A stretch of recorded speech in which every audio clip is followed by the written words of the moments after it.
They threw hot coffee on the waitress for fun, laughing as she stood there scalded and humiliated, just another black woman they could disrespect without consequences. What they didn't know, her boyfriend was a Korean Mafia boss, and he'd just watched them do it. Bernice Jones had been on her feet for 9 hours straight. The Imperial Plaza Hotel's grand ballroom glowed under chandeliers that cost more than most people's houses, filled with executives and old money families who treated $1,000 bottles like water. Bernice moved through the space with practiced grace, refilling coffee, clearing dessert plates, maintaining the dignified composure her grandmother had taught her. She didn't mind the work. Honest work kept her tethered to something real, something separate from the darker world that waited for her after her shift ended. Fresh coffee for table 12, her supervisor signaled from across the room. Bernice lifted the ornate silver pot, its contents steaming, and made her way through the crowd of designer dresses and bespoke suits. Table 12 was trouble from the start. 4 young men in their late 20s, celebrating something they kept calling the Singapore deal. Their laughter had that particular pitch, the sound of people who'd never faced real consequences, the kind who saw service workers as props in their performance of wealth. Finally, the blonde one said as Bernice approached. His name tag read Alexander Sterling. Slicked back hair, a smile that had never been told it wasn't charming, cufflinks that probably cost what Bernice made in a month. Thought we'd have to get our own refills. My apologies, sir. Bernice kept her voice even, professional. She'd learned the armor of politeness long ago. As she poured, Alexander nudged his friend, showing him something on his phone that made them snicker. Bernice caught a glimpse photos of themselves at some yacht party, posing with bottles, acting like movie villains. Bernice, right? Alexander squinted at her name tag, then looked her up and down in a way that made her skin crawl. That's exotic. You got a boyfriend, Bernice? I'm in a relationship, sir. In a relationship, one of his friends mimicked, and they erupted in exaggerated laughter. Lucky guy. What's he do? Let me guess, security guard? Delivery driver? Bernice's grip tightened on the coffee pot. The liquid inside was near boiling. He's in import-export. This sent them into hysterics. Import-export. Classic. Alexander stood up, swaying slightly with expensive whiskey. The ballroom was loud enough that no one else had noticed yet. I got a question, Bernice. Alexander, sit down, one of his friends muttered, but he was grinning, phone already recording. I'm just curious, Alexander continued, louder now. A few nearby tables started to glance over. When you go home tonight, are you going to tell your little import-export boyfriend about how you spend your days serving your betters? Does he know his girl? He never finished the sentence. In one fluid motion, Alexander grabbed the coffee pot from Bernice's hand and tilted it. The scalding liquid poured over her head through her carefully maintained hair, down her face, soaking into her uniform. The shock of heat made her gasp, but she didn't scream. Didn't give them that satisfaction. The table erupted. They were howling, doubled over, phones out capturing every second. Oh my God, did you see her face? That's going viral. Someone make that a meme.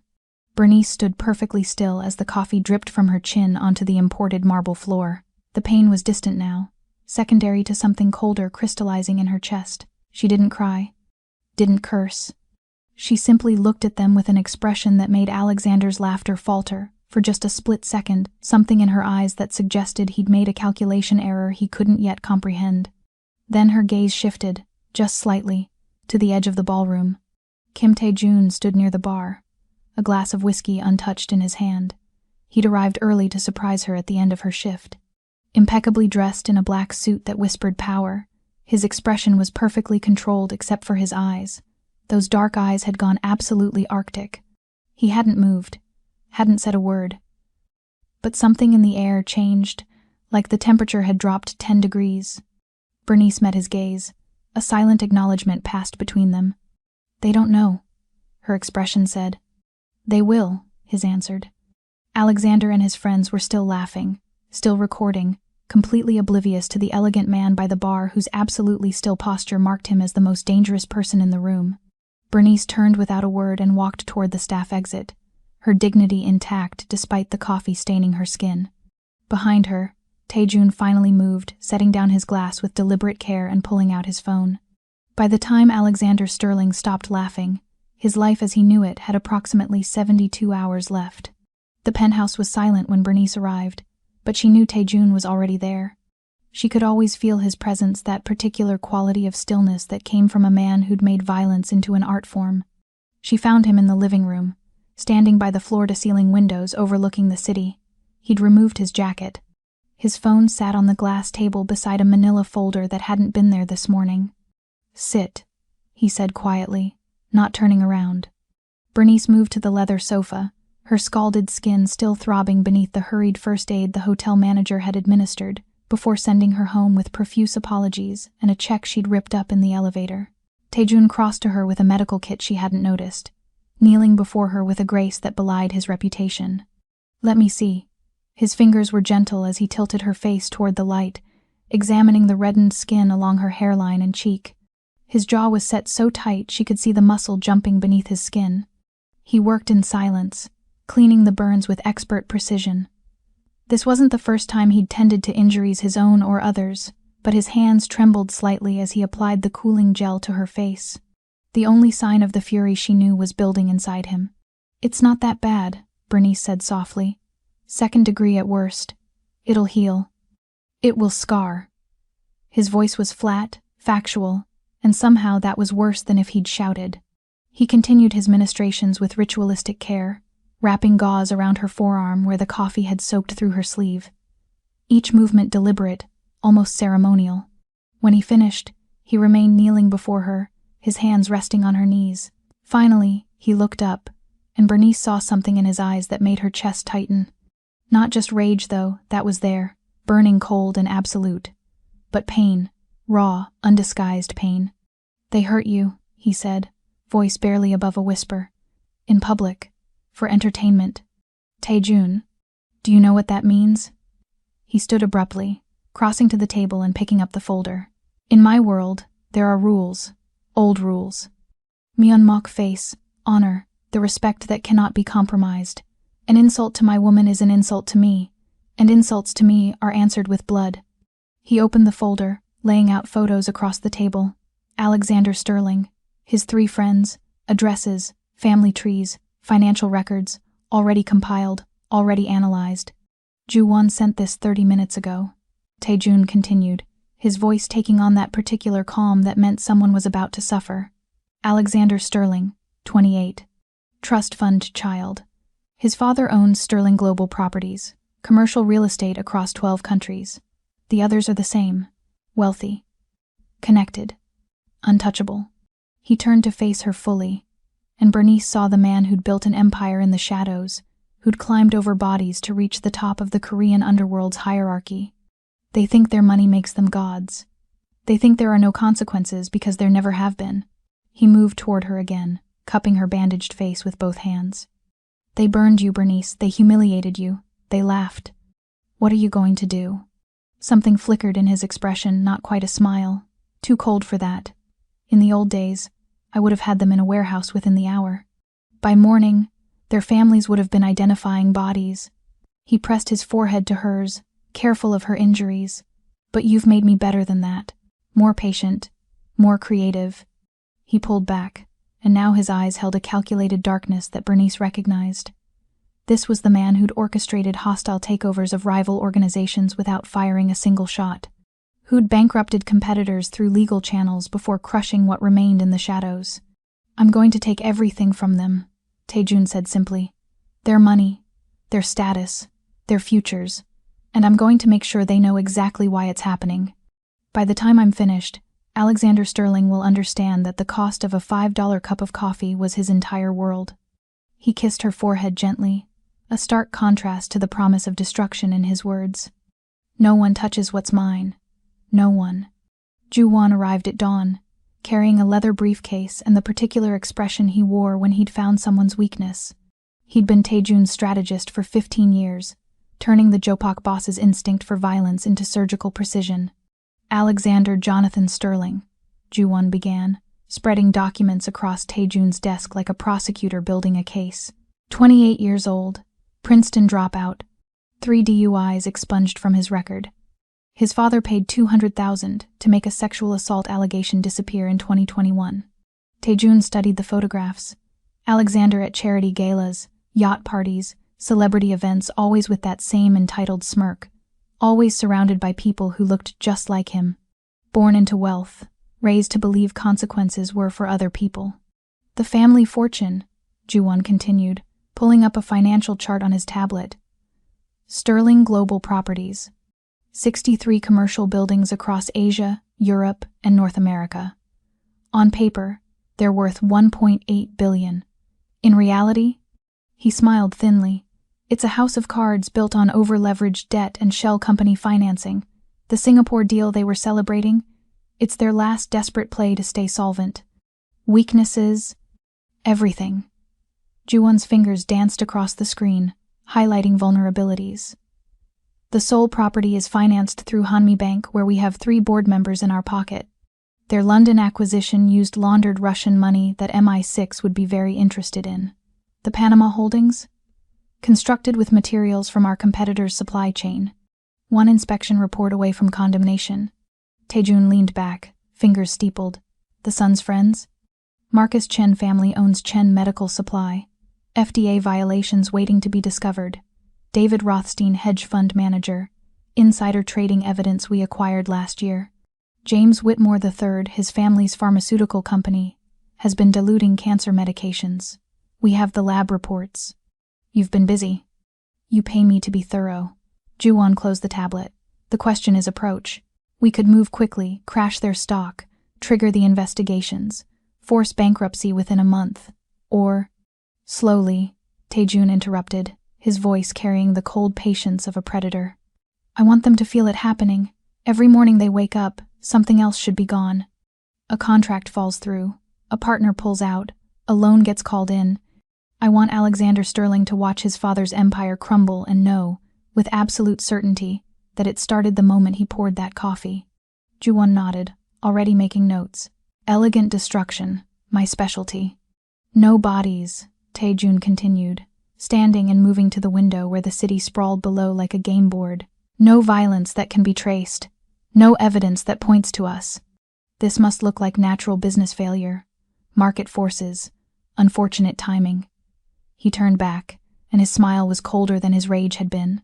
But I want them to know. At the end, when they've lost everything, I want Alexander Sterling to understand exactly what he took from me when he hurt her. The destruction must be elegant, Ju-won repeated, understanding perfectly. No blood, Taejun confirmed, only ruin. The first domino fell on a Tuesday morning at 9:47 a.m., when Alexander Sterling's Black American Express card declined at his favorite cafe in Tribeca.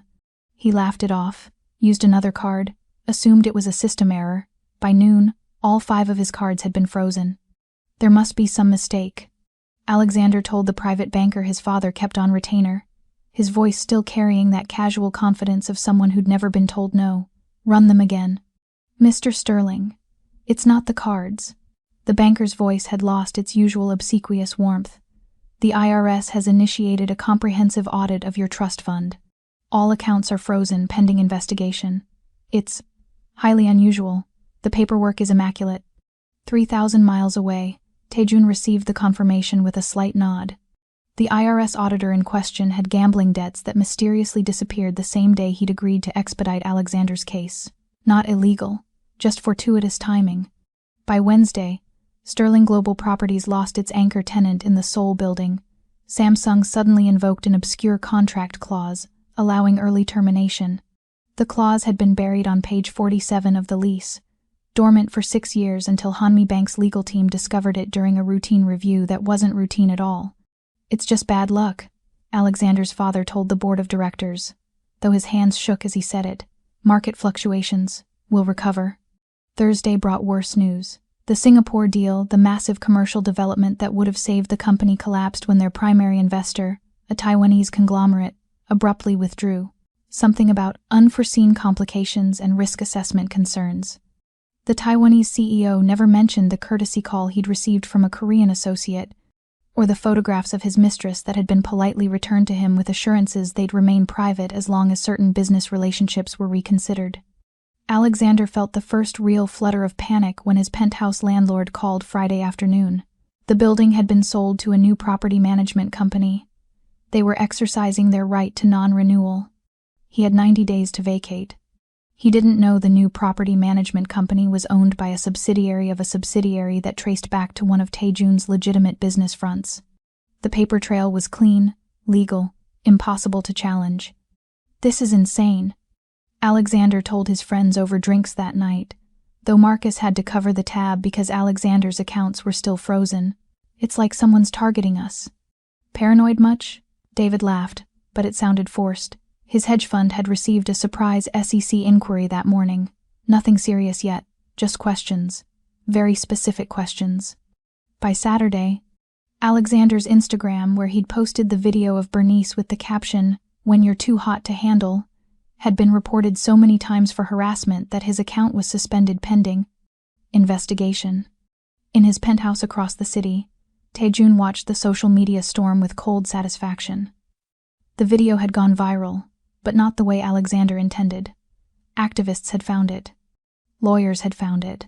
Journalists had found it. The narrative was shifting, and Alexander Sterling was becoming a symbol of everything people hated about wealth and privilege. Juwon sent a single text, "Phase 1 complete. They're starting to notice." Taejun replied, "Good, let them panic. The real damage hasn't even begun." Alexander Sterling hadn't slept properly in 5 days. Every phone call made him flinch. Every email notification sent his heart racing. The walls of his temporary apartment, a degrading step down from his penthouse, felt like they were closing in. "It has to be the Vanderbilts," he told Marcus and David over coffee in a booth at the back of a diner, somewhere cheap where none of them would normally be caught dead. James had stopped answering his calls entirely. "Remember that polo club thing last year, when I hooked up with Catherine Vanderbilt at her own engagement party? The Vanderbilts don't operate like this," Marcus muttered, dark circles under his eyes. His family's medical supply company had failed 3 separate FDA inspections in 1 week. Inspections that had found violations dating back years. Violations that should have been buried in paperwork but somehow surfaced with photographic evidence. "This is coordinated. Professional." David hadn't spoken much. His hedge fund was under formal SEC investigation now. Insider trading charges that he absolutely was guilty of, but the evidence should have been impossible to obtain. Someone had gotten into encrypted servers, pulled communications that were supposed to be deleted, built an airtight case. "Maybe it's corporate espionage," Alexander suggested, grasping at theories. The Singapore deal had a lot of interested parties. Chen Industries pulled out last minute. "Chen Industries pulled out because my father's business is collapsing," Marcus snapped. "Because someone tipped off every regulatory agency about every shortcut we've ever taken. This isn't about your deal, Alex. This is bigger." None of them mentioned the video. The one that had gone viral, been picked up by news outlets, sparked think pieces about wealth and entitlement. The waitress with coffee dripping down her face had become a symbol, and they'd become villains in a narrative they couldn't control. But they still didn't connect the dots. She was just a waitress, a nobody. This level of destruction required resources, connections, power that existed in an entirely different stratosphere. Across the city, Bernice sat in Taejun's study, watching the evening news on his wall-mounted screen. Sterling Global Properties was the lead story, stock plummeting, investors fleeing, the father giving a stammering press conference about temporary setbacks. Chen Medical Supply faces federal charges. The anchor continued, and Marcus Chen's father appeared on screen, looking 20 years older than his last public appearance. Taejun entered silently, setting a cup of tea beside her. His hand rested briefly on her shoulder, and she covered it with her own. "The Rothstein Fund has agreed to a settlement with the SEC," the news continued. "Sources say David Rothstein Jr. may face criminal charges pending." "You're dismantling their entire world," Bernice said quietly. "Yes. They still don't know it's you." "They will." Taejun sat beside her, his expression calm, almost serene. "When everything is gone, when they're standing in the ruins of their privilege, I'll make sure Alexander Sterling understands exactly what that moment of cruelty cost him." On screen, Alexander appeared in paparazzi footage, leaving his lawyer's office, looking hunted and hollow. The confident smirk was gone, replaced by paranoid, darting eyes. "He looks scared," Bernice observed. "Good." Taejun's hand found hers. "He should be. Fear is just the beginning." The burns on Bernice's face were healing, but the scars would remain.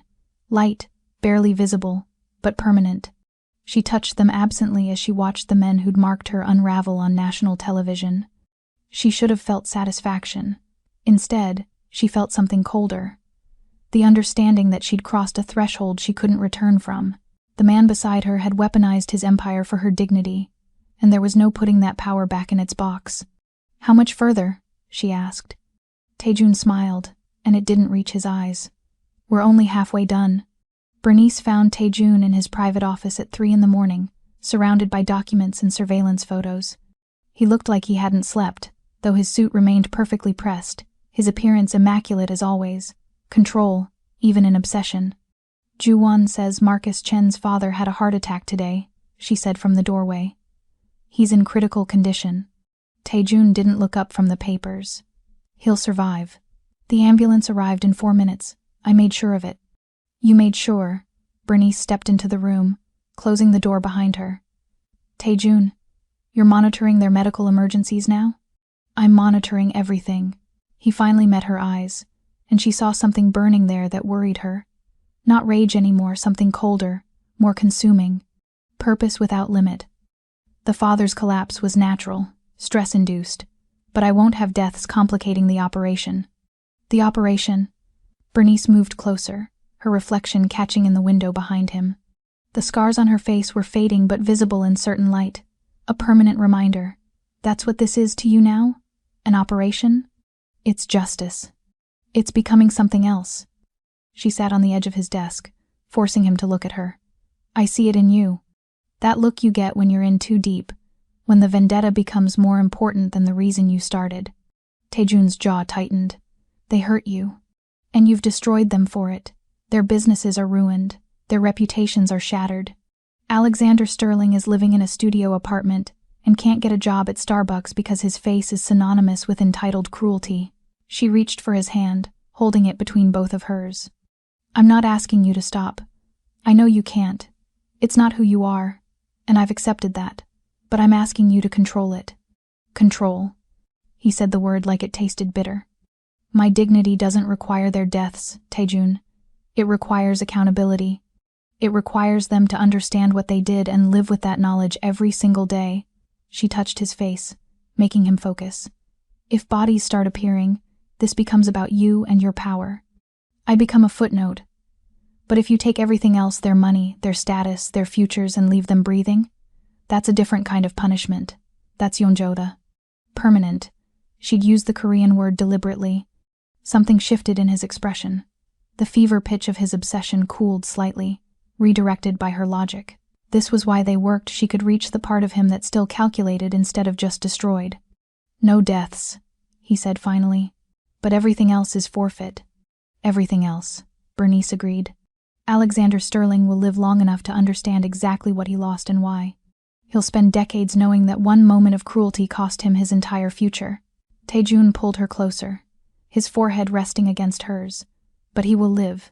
They all will. Is that enough?" "It's perfect." She kissed him softly. "Ruin them. Just don't become a monster to do it." "Too late for that," he murmured against her lips. "Then be my monster, the one who loves me enough to stay controlled." He pulled back, studying her face with an intensity that would have frightened anyone else. Then he nodded once, a promise sealed. "No blood," Taejun said. "Only ashes." Robert Sterling had aged 20 years in 3 weeks. The man who entered the private dining room of the Lotus Garden restaurant looked nothing like the commanding real estate mogul who'd graced Forbes covers. His suit hung loose on a frame that had shed weight from stress. His hands trembled slightly as he clutched his briefcase. Taejun sat at the far end of the table, positioned so the light fell across his face in a way that made his expression unreadable. He'd chosen this restaurant deliberately, one of his legitimate holdings, elegant and private, where conversations disappeared into soundproofed walls. "Mr. Kim," Robert began, his voice hoarse, "thank you for agreeing to meet. I understand you're a very difficult man to reach. I make exceptions for interesting opportunities." Taejun gestured to the chair across from him. "Please, sit." Robert practically collapsed into the seat, setting his briefcase on the table with shaking hands. "I'll be direct. Sterling Global Properties is facing a perfect storm of setbacks. Market conditions, Regulatory scrutiny, investors pulling out, it's unprecedented. But the foundation is solid.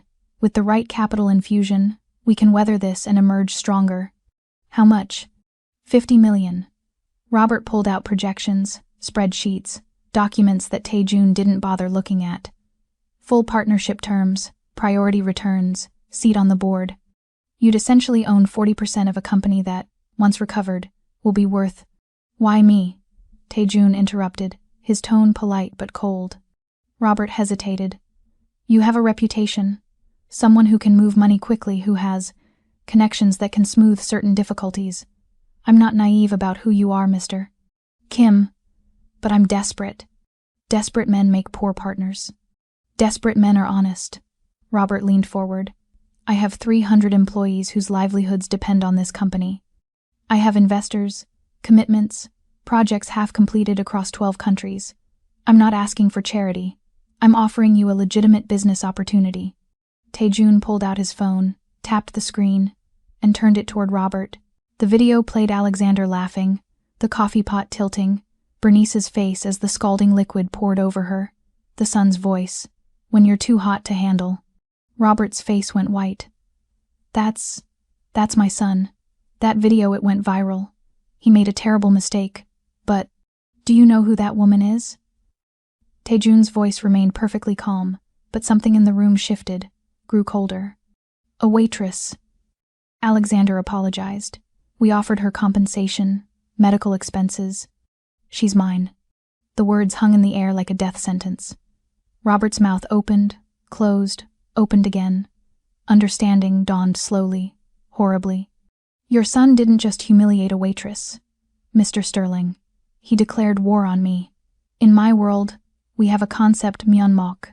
Face, honor, the respect that cannot be compromised without consequence. Tae-jun leaned forward, and his smile was colder than his rage had ever been. Your son spilled a $5 cup of coffee for entertainment. The price is your entire legacy.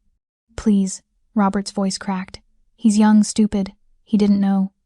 Ignorance isn't immunity. It's just another form of arrogance. Tae-jun stood, buttoning his jacket. Your company will collapse, Mr. Sterling. Your son will spend his life understanding what that moment cost, and you'll spend yours knowing you couldn't protect either. I'll give you anything. You have nothing I want except your ruin.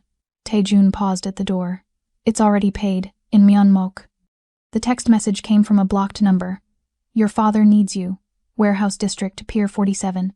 Come alone or he dies. Alexander Sterling had nothing left to lose, and everything to fear. His father had disappeared 2 days ago, last seen leaving that disastrous meeting with the mysterious investor. The police had been useless. Private investigators found nothing. And now this.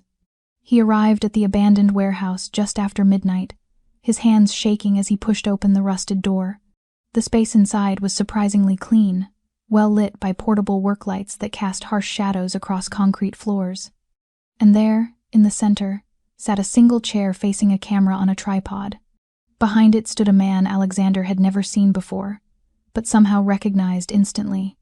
Impeccably dressed in a black suit, dark hair swept back, expression calm and absolutely terrifying in its composure.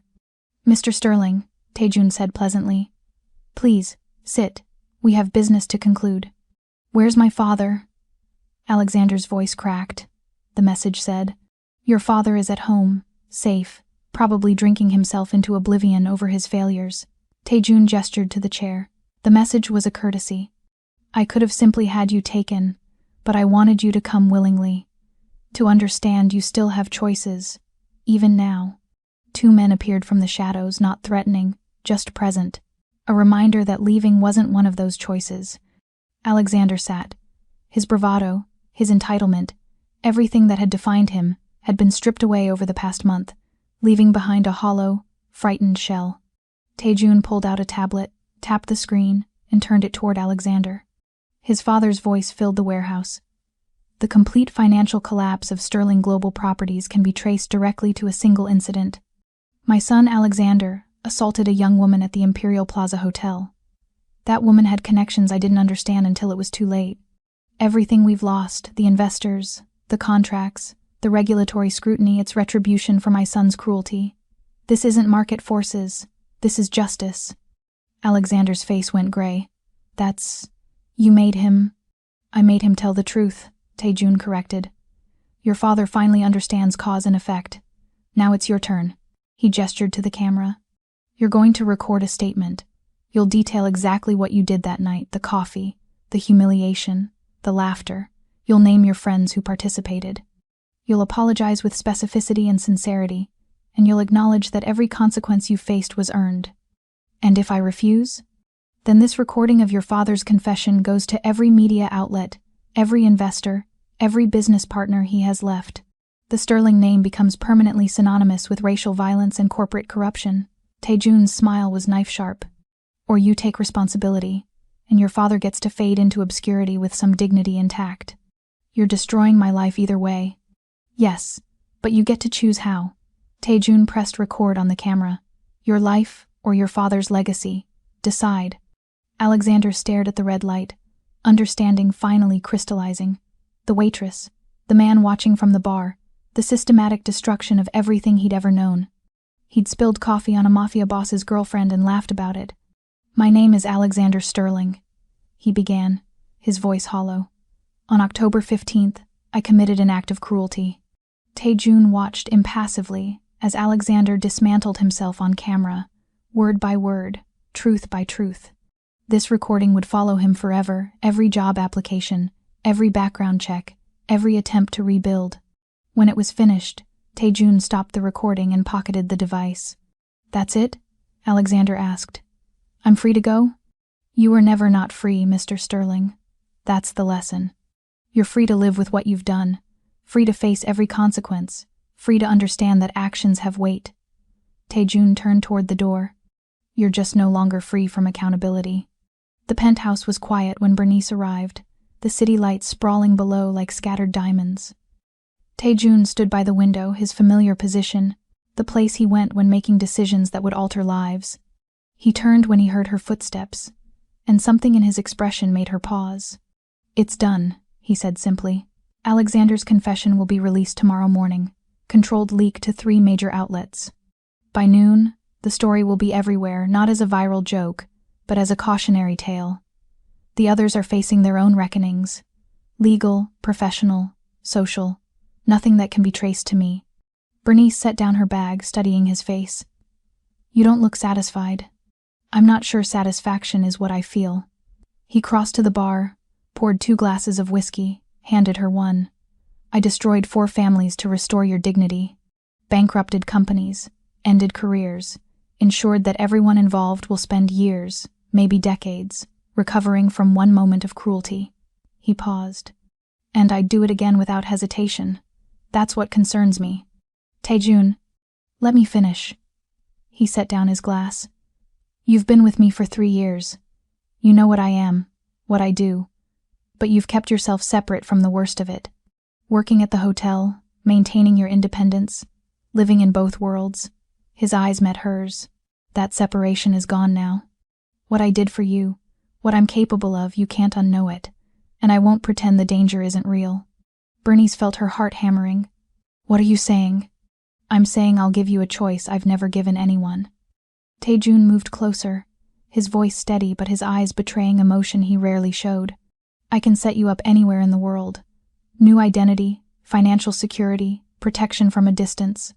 You'd be safe, anonymous, free to build a life that doesn't include looking over your shoulder or wondering if my enemies will use you to hurt me.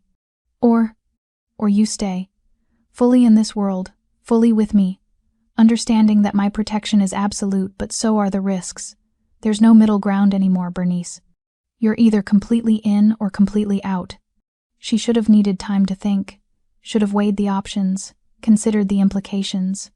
But standing there, looking at the man who'd orchestrated the systematic destruction of 4 lives because someone hurt her, Bernice realized she'd already decided weeks ago. When I was growing up, she said quietly, my grandmother used to say that dignity isn't something given, it's something you claim and defend. For years, I thought defending mine meant staying independent, proving I didn't need anyone's protection. She stepped closer, taking his hands. But that night at the hotel, those men saw me as disposable. Entertainment. And the only thing that stopped them from facing zero consequences was you, Bernice. My dignity is safer with your violence than with their kindness, she said firmly. Because their kindness is conditional, performative. It evaporates the moment I'm no longer useful or entertaining. But your violence? She touched his face.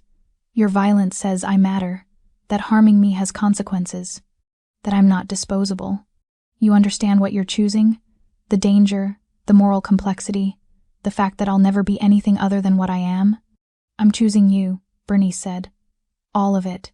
The protection and the danger, the love and the darkness. I'm choosing to stop pretending I can live halfway in your world. Taejun pulled her close, and she felt the tension leave his body. Then you're mine. Completely. I always was, she whispered. I just needed the world to try taking me from you to realize it. 3 months later, Bernice stood in the lobby of the newly opened Community Dignity Center, watching volunteers distribute food and resources to families who'd been displaced by gentrification. The building had been purchased through Kim Foundation Holdings, one of Taejun's legitimate fronts, now with a very public, very respectable face. Her face. Miss Jones, a young woman approached, clipboard in hand. The legal aid clinic is at capacity. We have 15 more people waiting. Should we schedule overflow appointments? No overflow, Bernice said firmly. Add more lawyers. If people need help, we help them today. That's the entire point. The woman nodded and hurried off. Bernice had discovered she was good at this, channeling the same dignity she'd maintained while serving entitled millionaires into something that actually mattered. The foundation provided legal services, job training, emergency housing assistance, all legitimate, all clean, all operated with the same ruthless efficiency that Taejun applied to his other ventures. She'd quit the Imperial Plaza Hotel the day after making her choice. Walked in, collected her final paycheck, and never looked back. The manager had seemed relieved she'd become infamous after the video, a symbol that made wealthy patrons uncomfortable. Good. She hoped they choked on their discomfort. Taejun arrived just before noon, immaculate as always in a charcoal suit, flanked by Ju-won. To anyone watching, he was a successful businessman checking on his charitable investment. Only Bernice saw the way his eyes tracked every exit, every person, the constant calculation of threats and angles. How's our social conscience today? He asked quietly, pressing a kiss to her temple. Expensive, she replied with a slight smile. We're burning through the quarterly budget in 6 weeks. Then we'll double it. He glanced around the bustling center. This is good for the community, and good for us. Good for legitimacy, he meant. Good for reputation laundering. Bernice didn't pretend otherwise. The foundation was partially genuine charity and partially calculated image management. She'd made peace with the duality. Have you seen today's news? Ju-won asked, pulling up his tablet. Alexander Sterling's face appeared a booking photo from a shoplifting arrest. Can't find work, trust fund gone, living in subsidized housing. He tried using a fake name on the job application. They found the video anyway. Bernice studied the photo. Alexander looked 40, not 28, hollow-eyed and broken. His friends had scattered to similar fates. Marcus, working retail after his family disowned him. David banned from finance permanently. James disappeared entirely after his family's pharmaceutical scandal. Good, she said simply. Taejun's hand found hers, and she squeezed it. No regrets, no second thoughts. These men had seen her as nothing, and in return, they'd become nothing. Perfect symmetry. That evening, back at the penthouse, Bernice stood at the window where Taejun usually contemplated his empire. He joined her, wrapping his arms around her waist from behind. Any doubts? He asked. None. She leaned back against him. I'm doing real good with money from real bad sources, and I sleep fine. That makes you dangerous. That makes me yours. She turned in his arms. We're building something here. Something that matters, even if the foundation is mortar mixed with blood money. The best empires always are, Taejun murmured. And you're the only person I trust to keep mine human. Below them, the city glittered with possibility and threat, fortune and ruin, all the contradictions that had always existed. But up here, in this space they'd carved out together, Bernice Jones and Kim Taejun had created their own balance, her dignity and his violence, her conscience and his power, inseparable and absolute. The scars on her face had faded to thin lines, visible only in certain light. She touched them absently, remembering. "Do you ever regret how far you went?" she asked. Taejun's answer was immediate. "Only that I didn't go further." She smiled, dark and satisfied. "Good answer." Outside, somewhere in the city, Alexander Sterling was learning what permanent consequences felt like. And in the penthouse high above, the waitress and the Mafia boss stood together, watching their kingdom burn bright and build anew, exactly as they'd chosen. The screen faded to black. Then Bernice's face appeared in soft focus, the faint scars on her cheek catching the light. Behind her, the city glowed through floor-to-ceiling windows, and a shadowy figure stood watching, protective, possessive, eternal. "Some love stories are written in flowers and poetry," Bernice said, her voice steady and certain. "Ours was written in coffee stains and calculated vengeance, and I wouldn't change a single word." If you enjoyed watching Alexander Sterling learn that cruelty has consequences, and you want more stories where love doesn't forgive, it avenges, then you need to subscribe to Ruthless Romance Tales right now. Hit that subscribe button below and turn on your notifications, because we bring you new stories every single week. Stories where dignity is demanded, not requested, where protection comes with teeth, where love is ruthless, possessive, and absolutely unforgiving.